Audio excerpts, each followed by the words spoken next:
नमस्कार दोस्तों, आज इस वीडियो में हम जानेंगे कि हिंदू धर्म में श्राद्ध का क्या महत्व है। तो चलिए आज का प्यारा सा वीडियो शुरू करते हैं। हिंदू धर्म में मृत्यु के बाद मृत आत्मा के निमित्त श्राद्ध किया जाता है, लेकिन इस परंपरा से जुड़े कुछ ऐसे कई महत्वपूर्ण सवाल हैं जिनके बारे में बहुत कम लोग जानते हैं। जैसे कि इस परंपरा की शुरुआत कहाँ से हुई, श्राद्ध विधि कैसे की जाती है, इसका इतना धार्मिक महत्व क्यों है। आज इस वीडियो में हम जानेंगे ऐसे ही कुछ सवालों के जवाब। दोस्तों, श्राद्ध की परंपरा वैदिक काल से ही जारी है। वेदों में देवों के साथ ही पितरों की स्तुति का उल्लेख मिलता है। रामायण में भी इसका वर्णन किया गया है, जहाँ भगवान श्री राम ने अपने पिता दशरथ का श्राद्ध किया था। महाभारत के अनुशासन पर्व में भीष्म पितामह युधिष्ठिर को श्राद्ध के बारे में समझाते हैं। महाभारत के अनुसार श्राद्ध का संबंध ऋषि निमि से था, जो मिथिला के चंद्रवंशी सम्राट थे, जो मनु के पौत्र और राजा के इक्ष्वाकु के पुत्र थे।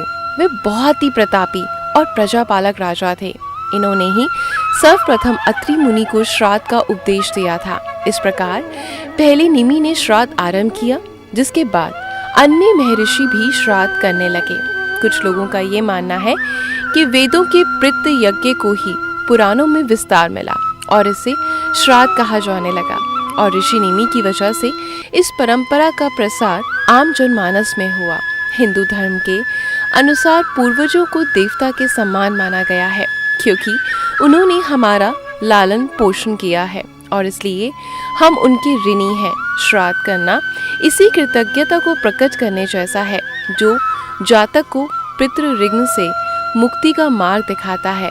तो आइए दोस्तों, मिलकर जानते हैं श्राद्ध करने की पूरी विधि। दोस्तों, गरुड़ पुराण में श्राद्ध की विधि का विस्तार से वर्णन किया गया है, जिसके अनुसार श्राद्ध शब्द से ही बना है, जो श्राद्ध का सबसे प्रथम और अनिवार्य तत्व है, अर्थात पितरों के प्रति श्रद्धा तो होनी ही चाहिए। अश्विन कृष्ण पक्ष की प्रतिपदा तिथि से अमावस्या तक का समय श्राद्ध या फिर महालया पक्ष कहलाता है। इस अवधि के 16 दिन पितरों अर्थात श्राद्ध कर्म के लिए विशेष रूप से निर्धारित किए गए हैं। यही अवधि पितृपक्ष के नाम से भी जानी जाती है। श्राद्ध वाले दिन ब्रह्म मुहूर्त में उठना चाहिए, जिसके बाद अपनी रसोई को अच्छे तरीके से धोकर साफ करना चाहिए।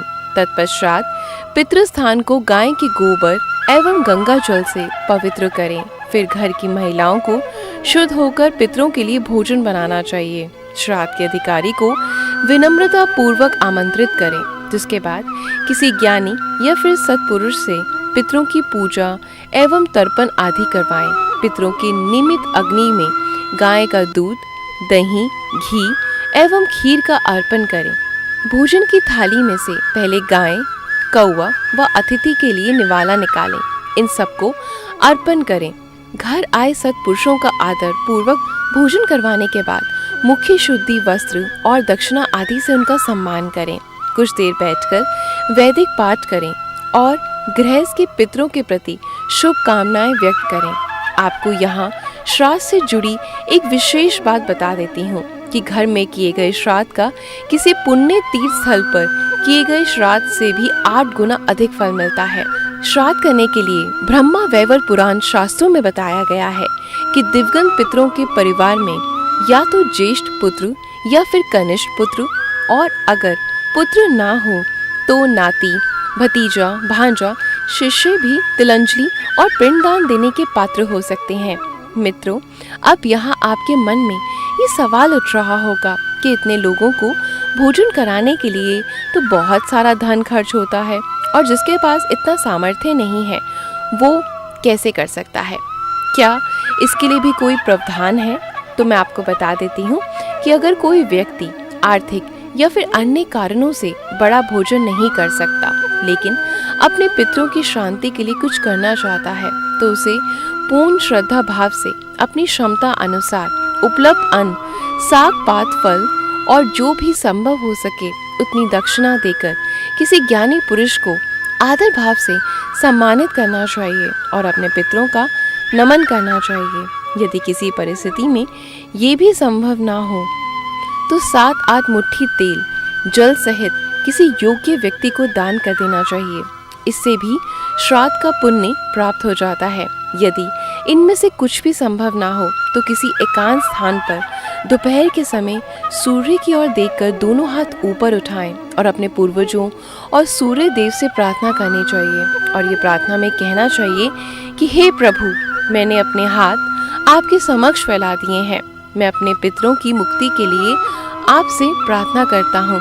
इस उम्मीद के साथ मेरे पितृ भक्ति से संतुष्ट होंगे। दोस्तों, ऐसा मात्र करने से ही किसी व्यक्ति को पितृ ऋण से मुक्ति मिल सकती है।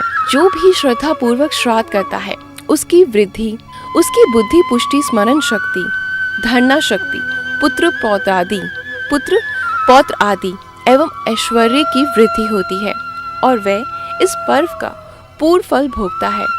श्राद्ध के दौरान ऐसी कई गलतियां जिसका आपको विशेष तौर पे ध्यान रखना है, जैसे कि श्राद्ध कर्म करने के दौरान रोली का प्रयोग नहीं करना चाहिए, क्योंकि रोली रजोगुनी होती है।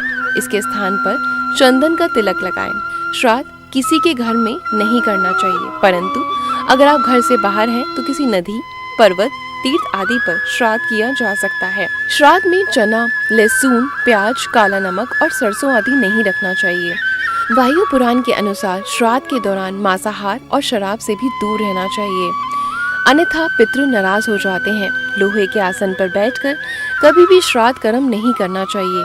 रेशम, कंबल, लकड़ी या फिर कुशा आदि से बने आसन ही इस कर्म के लिए सही माने गए हैं।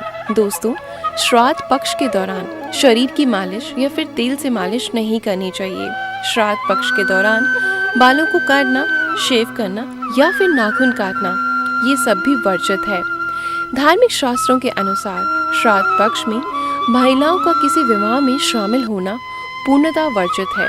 तो दोस्तों, ये थे श्राद्ध कर्म के वो कुछ नियम जिन्हें करके आप पितरों की आत्मा को तृप्त करने का प्रयास कर सकते हैं।